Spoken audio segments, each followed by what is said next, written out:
Well, we are at the top of Lake Michigan. We're actually here at Garland Zoo. Yes, there is a zoo in the UP. And we are here to check out some of the animals that they have here. Some of these animals are exotic. Many of these animals are actually native to Michigan. And I'm standing here with Gary and Lynn, which actually make up Garland Zoo. And they're going to take us for a nice little guided tour here around the zoo so we can check out and see what they have here. The first place that Gary and Lynn took us to was their white-tailed deer area. Although many of us on Team Reptile see whitetails quite often in the wild, this was a great opportunity to get real close to these animals here at the Garland Zoo. This is Mackenzie, who has a very interesting story. A truck traveling on a road here in the UP accidentally hit her mother, and she was born on impact, flying out onto the pavement. The driver of a car that witnessed the accident picked Mackenzie up and took her to the DNR. The DNR then contacted Gary and Lynn and asked if they could care for her. Mackenzie's doing great and is 1 year old now, and she's already a mother. It was really cool for us to be able to see this young fawn. Those spots on the back really help to break up their pattern, which in the woods or tall grass can make them very difficult to see. How did you get into the zoo business, and why did you choose to open a zoo in the UP? Originally we had 4 children that we wanted to start out with 4-H projects. And we wanted to promote exotic pets. So we promoted pygmy goats, African pygmy goats in a 4-H fair, and pot-bellied pigs, and that got us connected to the exotics. And then we started seeing things that we liked, and we would collect this or collect that. Pretty soon we were in St. Clair County at the time, and pretty soon that our area was breaking up into 5 and 10 acre parcels. Okay. And so we kind of thought we would be bad neighbors as far as sounds and smells. And so we started researching where to go that we would not bother anybody, and this is where we ended up. And believe it or not, it was a cast on the front leg, and it still climbed the tree with a cast. Wow. That was pretty neat to watch. Well, and I think it's neat just to see that because so many people don't realize that porcupines can climb. There's A lot of people don't know that. Yeah, that's true too. That's surprising. The Yeah. amount that have never seen a porcupine.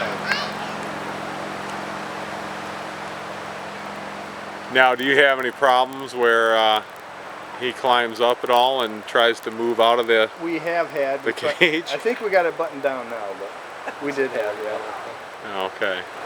We think we got them corralled now. They're actually pretty friendly. Yeah. Well, and I know, and that's something we should say too. I know they cannot throw their quills like the a lot of people think that cartoons and all that. They believe that they can throw the quills, but they actually can't. But they are extremely sharp. If you do go to grab it.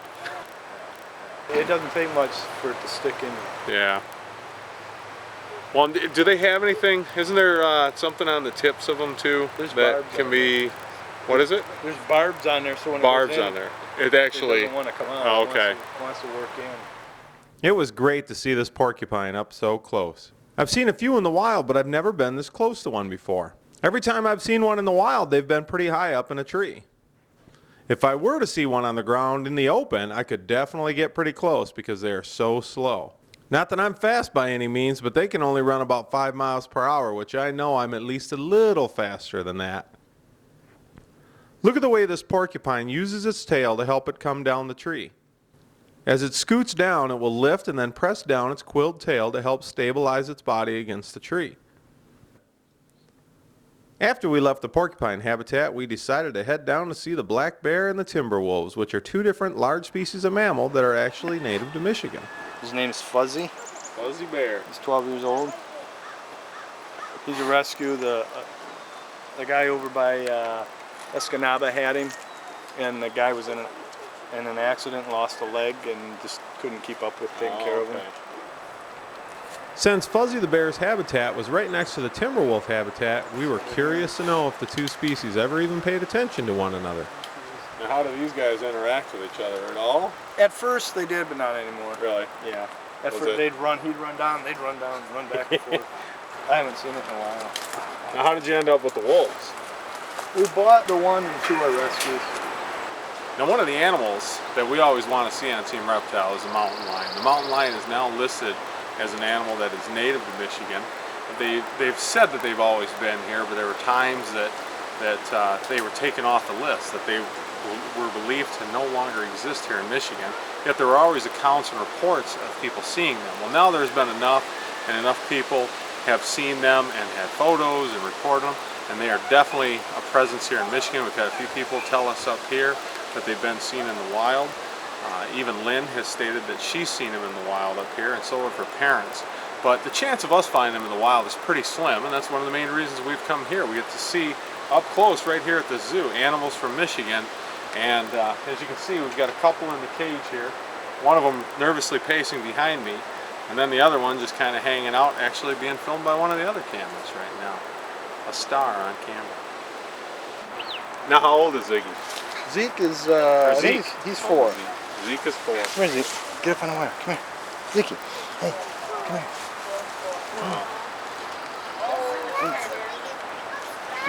I don't know if they'll let us pet him or not, honey. Oh, look at that nice cat. That one's the one you gotta watch. What's that? That's the one you gotta watch. Oh, okay. You don't reach in and pet him. Well, you do, but you do it quick. Now, why is he pacing right now? A little nervous? He's maybe? nervous with everybody in here, yeah. Oh, okay, makes sense. Come here, Mark. Mercury. One of the things that I always found humorous was there were reports back when I was younger down in Springfield Township of mountain lions crossing the road and being down in that area, and even up here further north. And it would always be said that, oh, it's just a bobcat, or it's just a real big house cat. And it's obvious. This is a big cat, and it is definitely big enough to where it's pretty tough to mistake these, definitely with a house cat. But even with a bobcat is much smaller than this and a much different appearance than the mountain lion. Right? Right? Right? We decided that we should probably move on since we were making one of the cougars a little nervous. Most people don't. It was great to be this close to these mountain lions, but the last thing we wanted to do was create any unneeded stress for them. From the mountain lion habitat, we went straight over to the bobcat habitat, where we could see right away that the bobcat's smaller size and much shorter tail made it very distinguishable from the cougar. We moved on from the bobcat and headed further down the trail through the zoo. We got to see a number of different species in the zoo, both exotic and animals native to Michigan along the way. Of course, some of our favorite animals to see were the Garland Zoo's reptiles, including a tortoise and an alligator. He knows his name, yeah. He responds, he comes to you. If you're in there, he follows you around wherever you are. He's right there. Peepers. And they dig holes. Well, you know about Come here, Bubba. Yeah. Come here. There you are. It looks like these, I'm pretty sure they do have the annuli, that's the rings there. Do you guys know exactly how old it is or not? No. Because usually you can count the annuli to get a pretty good idea on these type of tortoises. Really? To get you're not gonna tell for sure because it's basically their shedding cycle. So you're gonna be But you can get a pretty good, you can get a pretty good idea though. Yeah.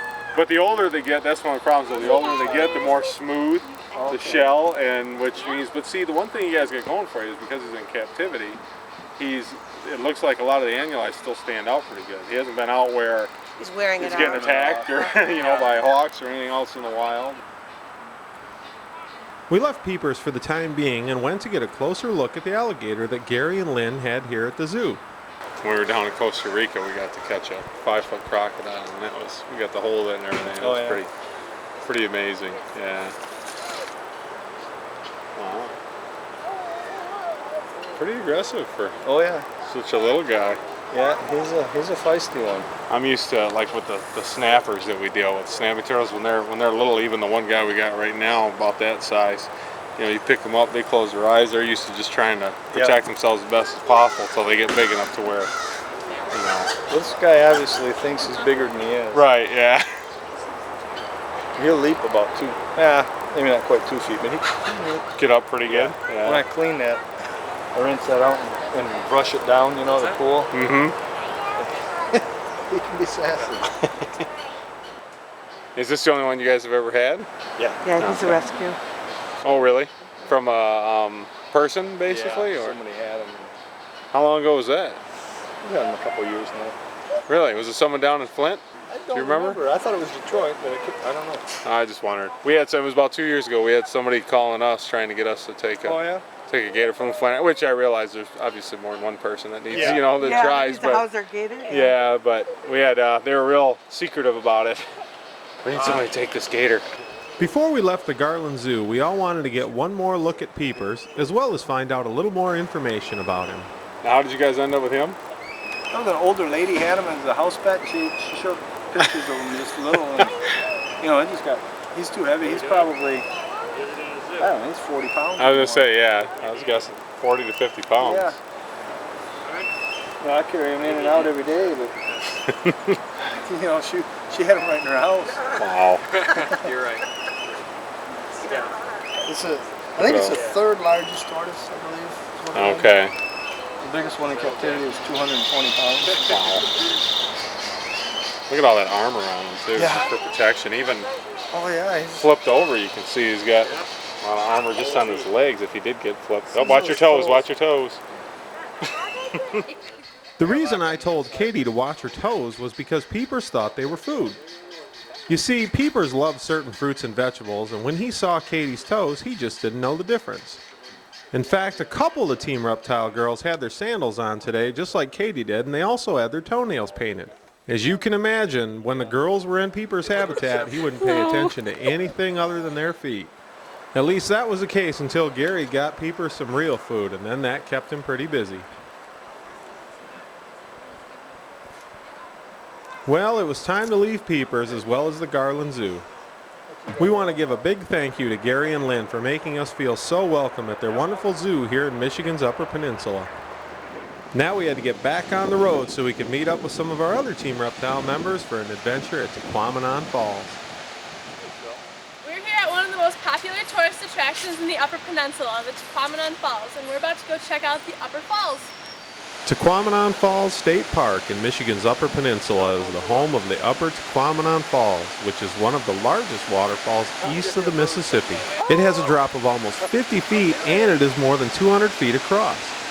Although I have been here a number of times before, it was the first time that many of our Team Reptile members got a chance to see these majestic falls.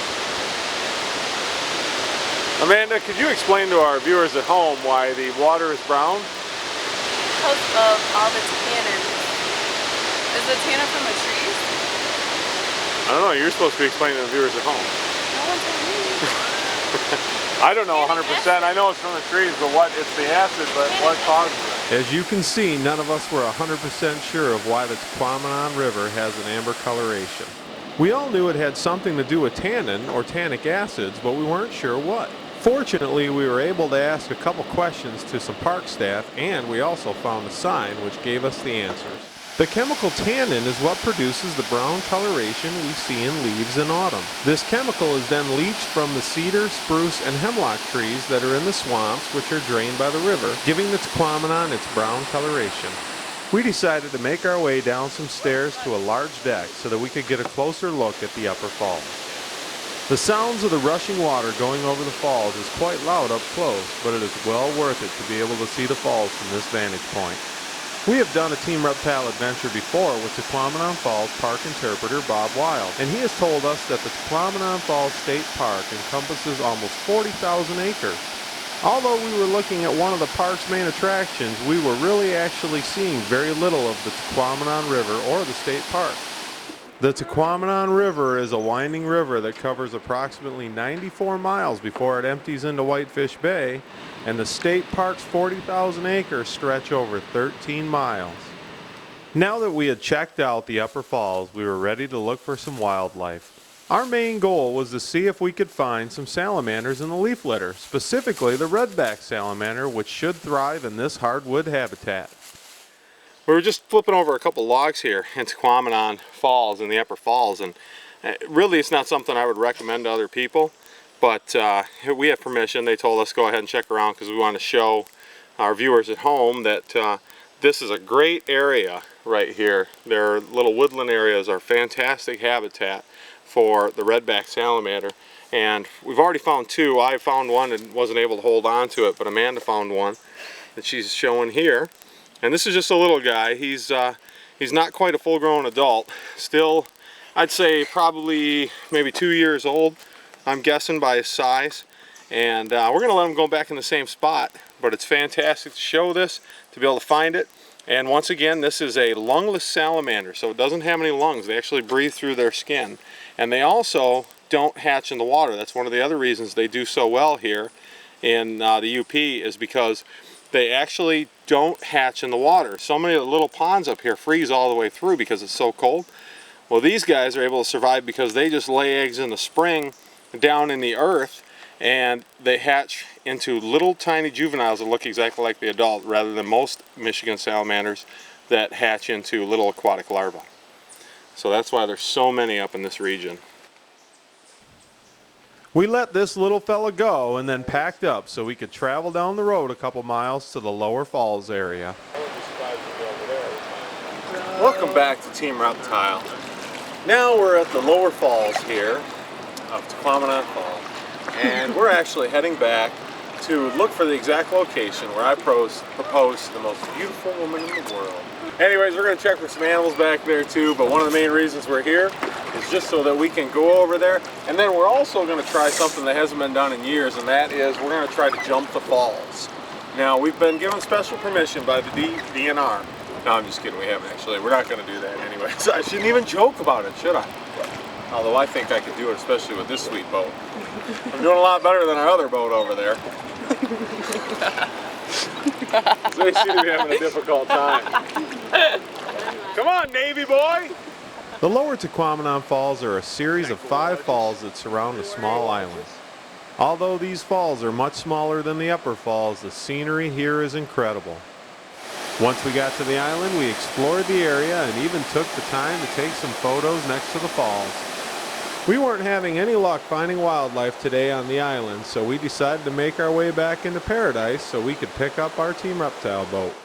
Once we got the old Team Reptile boat ready, we headed down the road a ways to the mouth of the Tequamanon River. We are here in the UP at the mouth of the Tequamanon River. We are looking for moose, but we're also doing our normal Team Reptile things, looking for frogs, especially the mink frog, turtles, and fish. So, we are about to get started.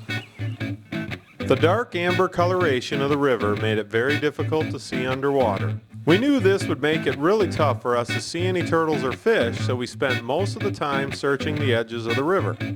We were not having much luck at first, but we were fortunate enough to come close to a pair of Canada geese and their goslings. Although Canada geese are a very common sight in Michigan today, it wasn't always that way.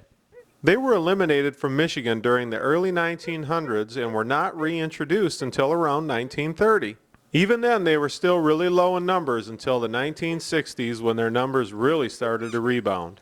The Canada goose is a very loyal mate, staying with its partner for many years, possibly even for life.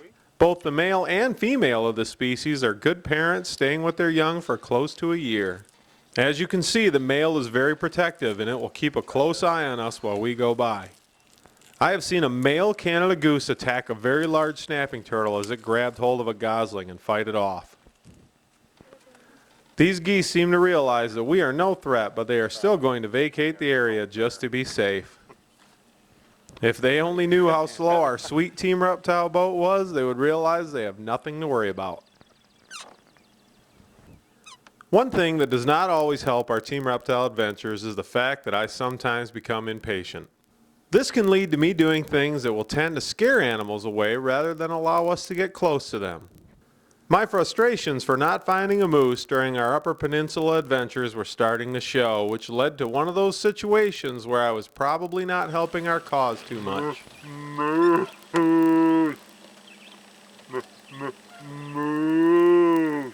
Although my call did not bring out a moose, it did surprisingly produce a positive result. Off to the left of our boat, a pair of curious sandhill cranes began to come out from their cover to see what all the commotion was about. This is another species of bird that was almost eliminated from Michigan for good, but has made a dramatic comeback in recent years. These sandhill cranes have a lot of brown coloration, however they are generally more gray in appearance.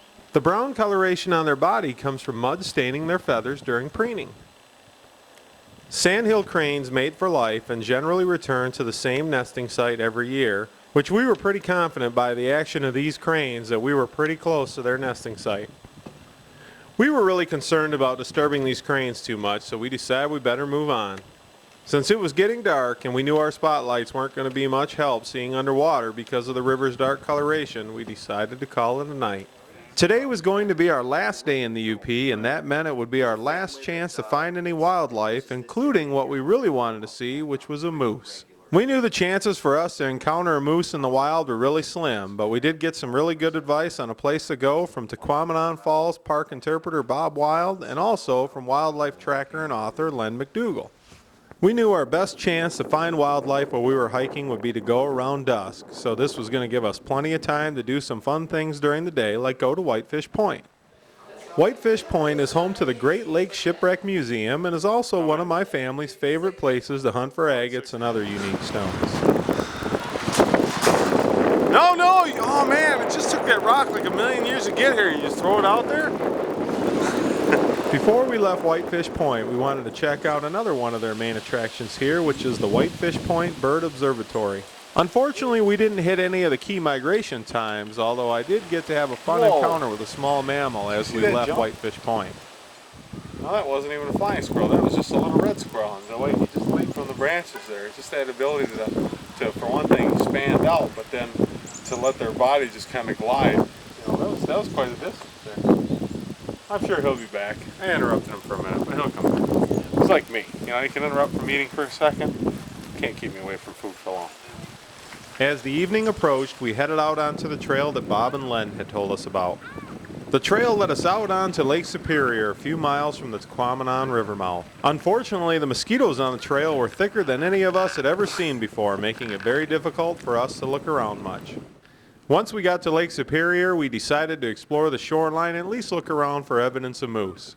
Although we all really wanted to see a moose, none of us had even seen moose tracks before. In wildlife author Len McDougall's book, The Complete Tracker, he mentions wet sand being one of the best places to look for unidentified tracks, so we knew we were at least in a great location for that. We are right now walking through Lake Superior.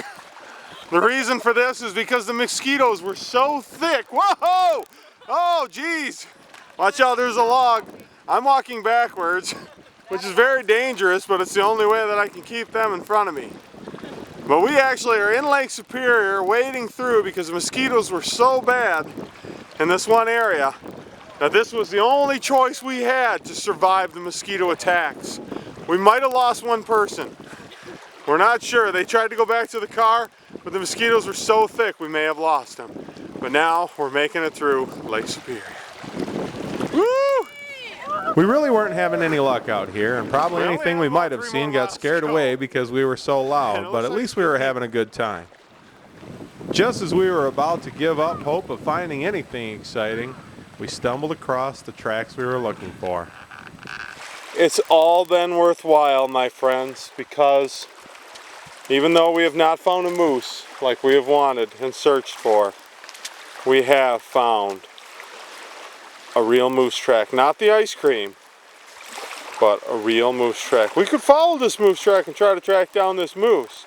However, since it's already getting dark and we've been wading through the water forever, I believe we'll hold off this time. But it's nice to finally see a moose track out here in the sand. Look at that! There's another one.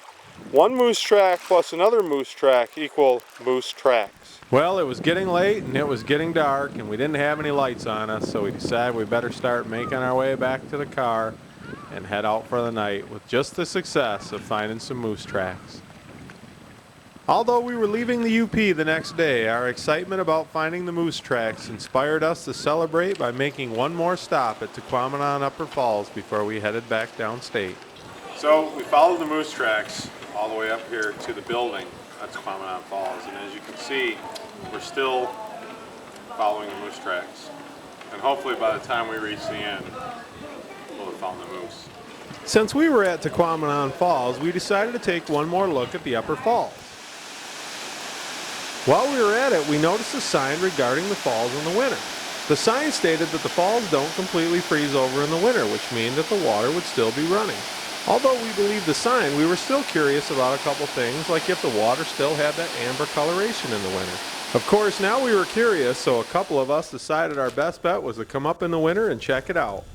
We knew our best bet to cover area up here in the winter was to do it on snowmobiles. One of the first places that we stopped on our sleds was at Whitefish Point, which obviously looks a lot different now than it did in the summer.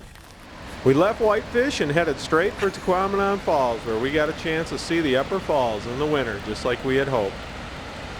Watson and I decided to bring the snowmobiles over here to the Upper Falls of the Tequamanon River because we decided to do a scientific study about the Tequamanon River. We were curious to know if this river, which tends to have a brown color, in fact it looks a lot like root beer, we wanted to know if during the winter, with the snow and the ice, it would still have that brown coloration. And it does. Now the significance of that really is nothing for us, but it made us feel better to know that we walked down those 94 steps and are about to walk back up them to at least feel like we were doing something scientific rather than just for fun. So, but it is really cool, and this is awesome. Never been to Tequamanon in the winter, never even been to the UP in the winter. So, you know, we had an opportunity to come out here and it's just gorgeous. Well, we got to see the falls in the winter and the beauty alone was worth the trip. Since we were here though, we thought we may as well spend a couple of days taking advantage of the miles and miles of incredible snowmobile trails that are in the area. Well, we just left Grand Marais and oh boy was it packed in town there. So it's really starting to pick up on the trails. I think we'll make pretty good time. We're actually going to head back into Paradise and that'll be the end of our snowmobile trip. But this has been great and it is gorgeous out here. The only thing I kind of wish, just the way I am, is that you'd see more wildlife. But obviously, if you were a deer or a moose or, well, the bears are sleeping right now. But if you were a wild animal and you were hearing these machines running by you, would you come out and wave to us?